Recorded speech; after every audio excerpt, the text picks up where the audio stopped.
Welcome to Who Wants to Be an Entrepreneur with Nancy Gaskins, where we inspire and teach everyday people how to create, fund, and live a life worth smiling and talking about. We believe the best way to do that is by becoming an entrepreneur. My name is Nancy Gaskins, and I am your host today. All our shows are recorded in archives so you can listen and learn online all year long, 24/7. You can find us on your favorite social media platforms, Facebook, YouTube, and I'd also like to invite you to join us on our weekly networking event. It's called Lunch and Learn Zoom Fridays. This is an exciting place where you can learn creative ways to grow your business in this exciting new economy called virtual marketplaces. The current COVID crisis has been a wake-up call for many families. It showed us just how vulnerable that we've been by having to rely on only one source of income, specifically if that only stream was called a job. Like many individuals, business owners also didn't have an emergency fund adequate set up. So what they ended up doing is they were struggling.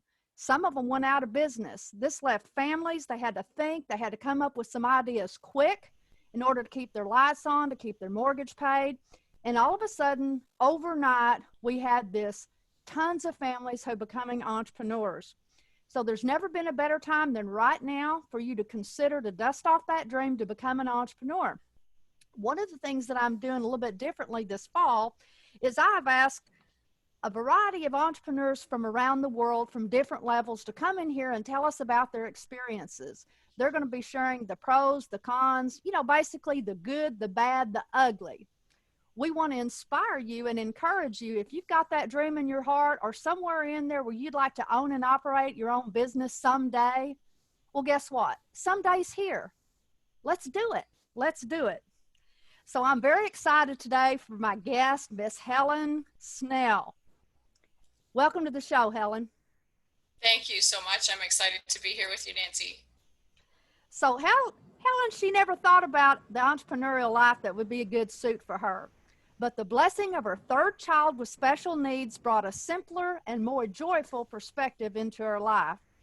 She began her entrepreneurial journey with Arbonne, a network marketing business that sparked her passion for all things healthy for people and the planet. This resulted in webinars, speaking engagements, and a blog. That blog exploded into a writing business where Helen coupled her talents from the corporate world with her love of story to focus on content with storytelling for business owners. Helen also ghostwrites and edits work. She lives in Ontario, Canada, and endeavors to leave the world a little better than she found it. So Helen, take a few minutes and share your story. Tell us how you became an entrepreneur and how did you currently get into this business, what you're doing right now, this storytelling business. Sure. So as you mentioned, my first, well, actually, that wasn't my first experience as being self-employed. I was in electrical construction sales many years ago as a salesperson. I also did a little bit of work when my kids were younger doing commission sales from home, but none of that ever really felt right. And so I kind of went back into the tried and true 9 to 5, worked around my children's schedule as best as I could. But my real entrepreneurial journey, I would say, started when I started with a network marketing business. And for anybody thinking that they might want to try something entrepreneurial, I actually think that's a great place to start because it really puts you in a place where you have to work on yourself. There's lots of personal development. There's not a lot of overhead cost because you're getting supported by the business that's kind of brought you in. It's a really great way to start for, the cost of a laptop maybe or less to get a business started. But that journey for me really was a kind of a difficult one because I didn't connect as much as I loved the product and I loved what it was about. I needed to have a story to be able to connect with my client because I didn't want to just be a salesperson. That just didn't feel right to me. And so I really started understanding what my story was and developed that into a blog and developed that with the way that I connected with clients. And then that just kind of built, and people started asking me to help them with stories and edits and presentations. And now it's a huge passion for me. I love stories. I love to tell them. I love to hear them. And I really enjoy helping business owners connect with their clients that way. What's super cool is Helen is in my referral partnership network, and she comes and joins us on our Lunch and Learn Zoom Fridays. And I'm always amazed as she listens and she gives coaching feedback and advice to everybody who's in there doing their elevator pitches. And people are really amazed at the difference, you know, when they start in with this kind of dull, humdrum pitch. And then Helen opens up her mouth and she starts talking, and it's like this big aha moment. And everybody can see immediately what a difference adding that story component is. So I highly recommend you reach out to Helen. We'll be putting her links and stuff in this episode, but it truly is transformative when you start thinking about things in a different way. I'm going to backtrack for just a minute, because one of the things that I noticed on your Facebook feed a little while ago was this fun video production that you did with your child. So tell us about that. How'd that come to be, and what'd you learn through that experience? Oh my goodness. So that was so much fun for me to do. My youngest daughter has Down syndrome, and she loves to entertain. So she has her own YouTube channel. I don't even have a YouTube channel. She has her own YouTube channel. She has what do you call that? A TikTok account, all that kind of stuff. And she's forever trying to entertain. So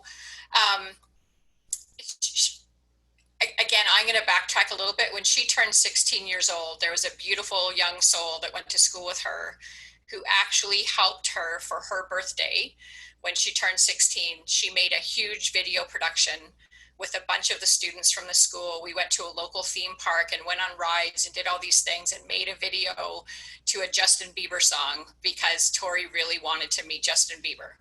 So that has constantly been in her mind of, I want to make another video. I want to make another video. And she really didn't have any concept of how big of a project that was, even for me, because I had to pay the way for a bunch of kids to go to the theme park to be part of this whole thing.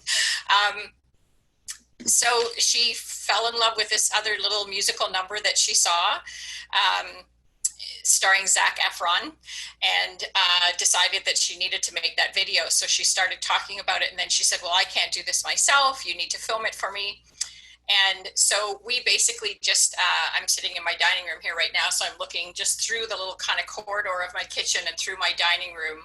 We made this little video production that she actually replicated a lot of the movements that were done in this song in the musical. So for me, it was a lot of fun to just watch her joy, but I have to tell you, that took us over 2 hours to do because she is so particular about the quality of her work. And she's actually a big part of my story as well, because her connection to story, it's opened my eyes in a very different way to the world, the way she sees things, the way she is fully invested in things. And a lot of that has to do with her just becoming absorbed with story. And so that's really helped my career as well, being around her. We learn from our kids for sure. Well, it was absolutely fabulous. If you guys would like to take a look at that, I encourage you to go to Helen Snell's Facebook page and watch Tori's video, because it will truly just bless your heart. I know it sure did mine. So let's talk about your business a little bit more in detail. Specifically, what is it that you do? What kind of services are you offering folks right now?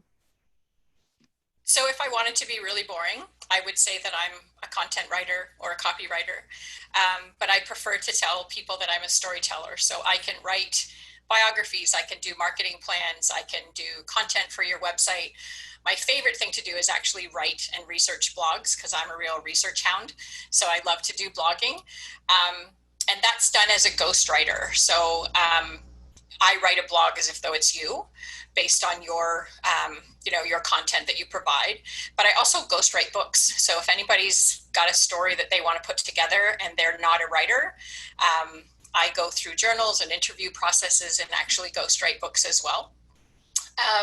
So really any facet of business for those who are looking into the entrepreneurial realm of things, anything that can connect your personality, your values, those sorts of things, in terms of story to your client, that's what I can write for you. Fabulous. So let's go back a little bit to the word called blogging.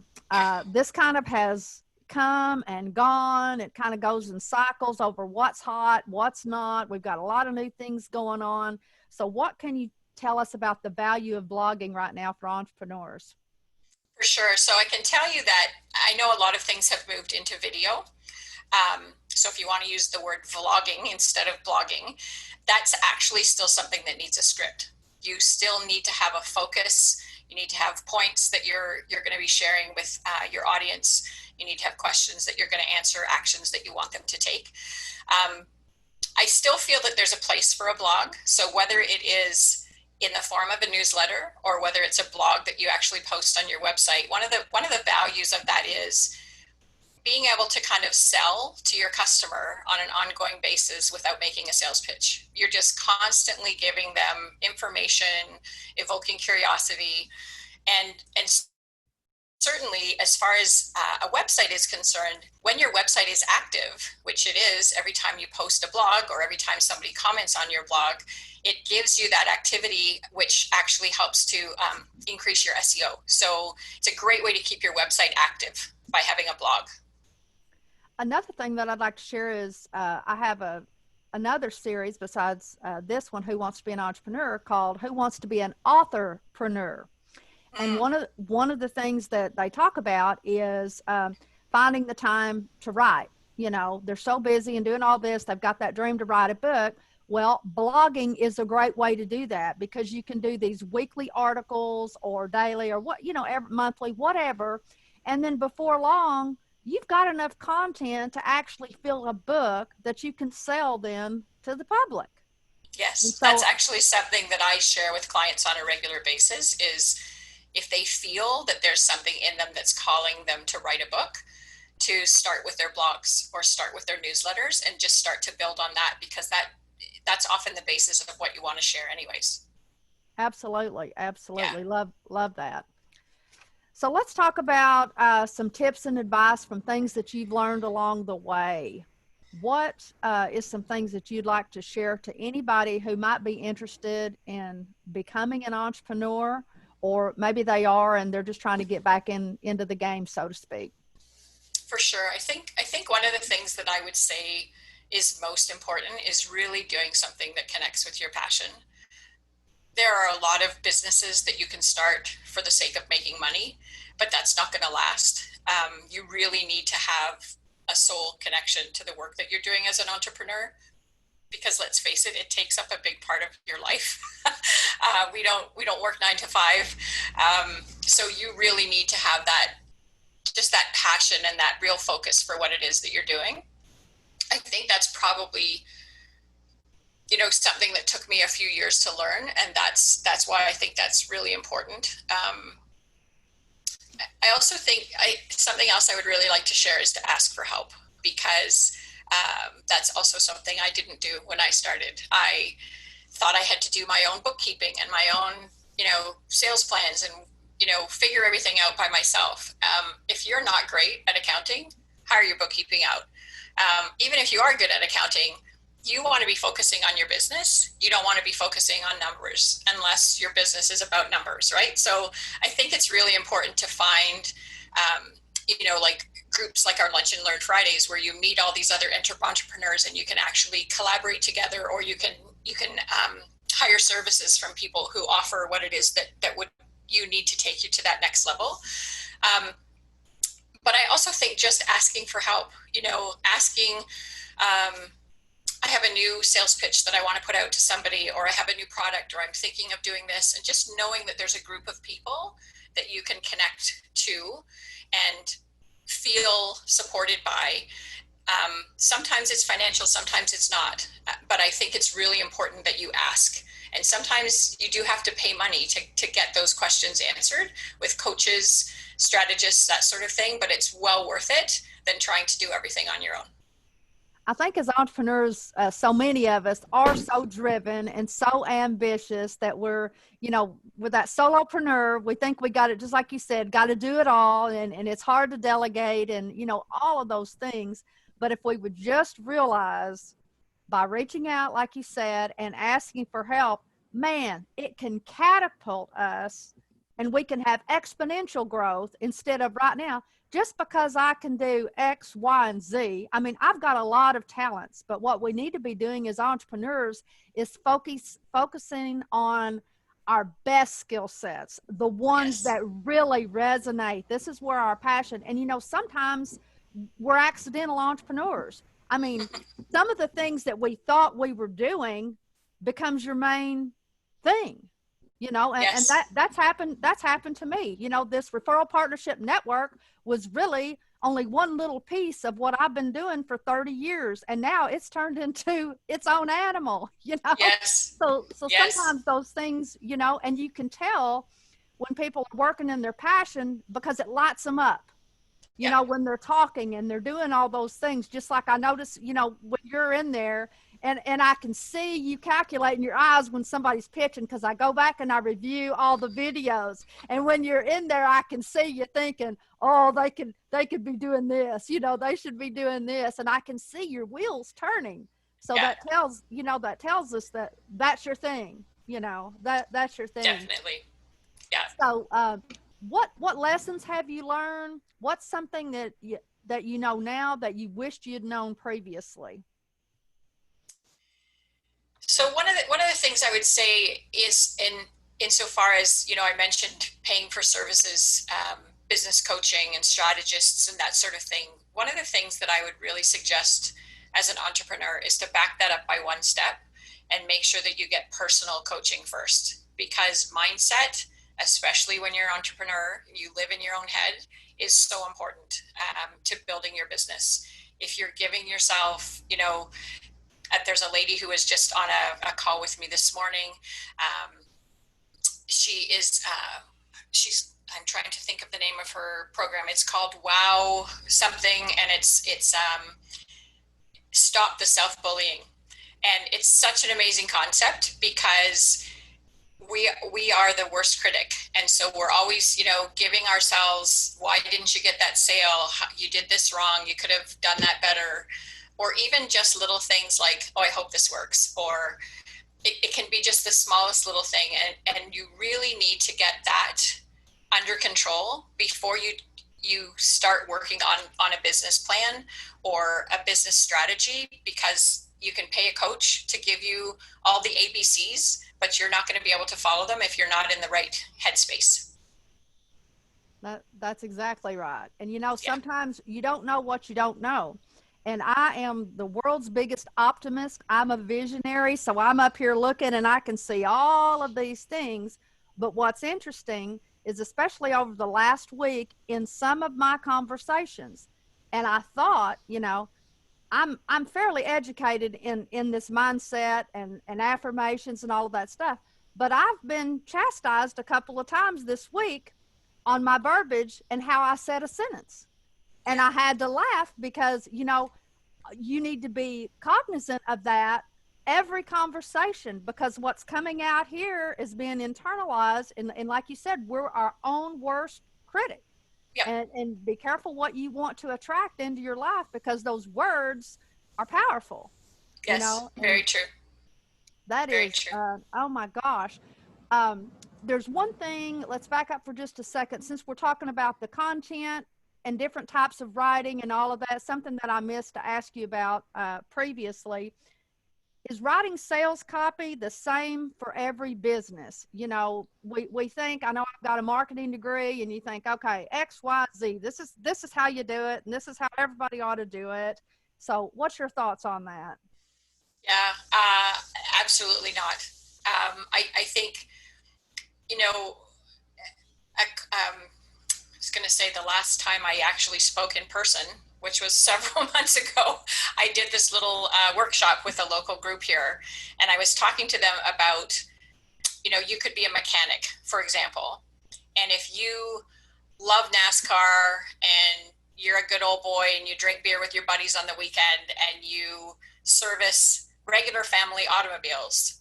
That's very different from a mechanic who services high-end sports cars, European, maybe diesel engines, something a little different. You're not going to market your business the same way. And that's even within the same industry. So if you think of all of the various fields of entrepreneurship that there are, the characteristics of the people that are in them, how they go to business, how they want to promote themselves, every marketing campaign that you do has to be geared at the client that you're wanting to speak to. And so you need to understand that language and be able to, again, we've seen those things that come across our email. We've seen things in newspapers that are big letters and buy now and do whatever. And we usually ignore them because they're not speaking to us. So that's not real sales copy. That's a, almost something out of a can that you can just put out there, right? It's very important. And that's, again, where I think story is a huge part of that, because you need to be able to connect to your client's story to figure out who they are and what they do and what they need and what you're answering for them. So I think sales copy is very different for every client, for every industry, and even within your own business for different campaigns that you do, depending on what it is that you're wanting to market, what service, what product. You approach things differently. My network marketing business with Arbonne, for example, I have health and wellness products. I have makeup, but I also have nutrition. And I'm not going to approach those two things the same way when I'm talking to clients about them, because they're very different. One of the things that I've been paying very close attention to in our pitch classes, and we've had a variety of experts come in and teach us about how to do our pitch and all of those things, is a lot of people are very egocentric when we do our pitches. And I was guilty. And, it took a while. Same thing on like our LinkedIn profiles and all of those things. We thought it was all about us. We want to show our accolades. We want to show how great we are and all those things. But like you said, that's not resonating with that client. What's that got to do with them? And so everything that we do, like you said, from our ad copy to our pitches, to our profiles, to our Facebook, our post, all of those things, we have to speak to that client. What's in it for them? It's not Yes. about you. Truly, it's not. You're all that in a bag of chips, but they don't care. That's right. What they care about is how you can help them. And Yes. one of the best ways that I think I love, this is something unique that you're doing, Helen, and I loved it from the first time that I met you when you talked about this storytelling. I just thought it was just really fabulous. Can you think of anything else that we've missed out on here today that you'd like to share? Just one more thing that I'll add, just to kind of just to build on to what you were just saying there, is when you're talking to your client, just kind of a tip that I would want to leave with the listeners today is, you want to make your client the hero. You don't want to be the hero. So if you're trying to post something on social media or produce sales copy or whatever it is, even content on your website, what you want to do is be the guide to help your client be the hero. You don't want to be the hero for them. They need to be the hero in their own story. Love that. Love that. Oh my gosh. Did y'all get that? Make your client the hero. So do you have a special offer for us today for anybody who's listening? Sure. Yes, I would love to be able to offer a story biography, which is basically a 1-hour interview production of a biography that's written in your personality. I offer a quick personality profile so that I'm going to speak in the language that you speak in when I write that biography. You get a chance to edit, and I will offer that. Normally that's a $250 Canadian experience. So I'm going to offer that to the listeners today for $130 Canadian or $100 American, because I know that a lot of our audience here would be US. So 100 US or 130 Canadian for a story biography that can be developed for whatever platform you may need it for, LinkedIn or a website or a special 150-word bio that you might need to use as a speaker forum, something like that. Happy to do that for the listeners today. And folks, Helen has a ton of testimonials from people that's in my network and her client list and all of those stuff. I'm sure all you have to do is ask her and she can show you some of that because she really does know her stuff. So we highly recommend her. So Helen, we thank you for joining us today. You want to give them your website address or where they can contact you? I will put it in the description, but since this is live, go ahead and do that. Sure. So email is hhsrights@gmail.com. You can find me on Facebook under Red Lines Storytelling. You can find me on my website, which is under renovation, but you can still find me there at www.helenharwoodsnell.com. All right. Fantastic. So folks, you can join us next time as we explore a little further into the wonderful world of entrepreneurship, where we offer tips and advice on how everyday people just like you are building sustainable business models that can fund the life of their dreams.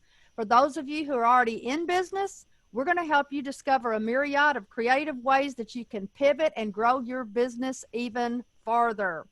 So tune in to learn some of the most common pitfalls, and we'll be answering some of your questions. You can send those in to me by text or email at 850-499-7149. That's 850-499-7149. You've been listening to Who Wants to Be an Entrepreneur with Nancy Gaskins. We believe the best way for you to learn how to create and fund the life of your dreams is becoming an entrepreneur. So you want to be an entrepreneur someday? There's never been a better time than today. So let's do it. Thank you and see you next time. Thank you, Nancy.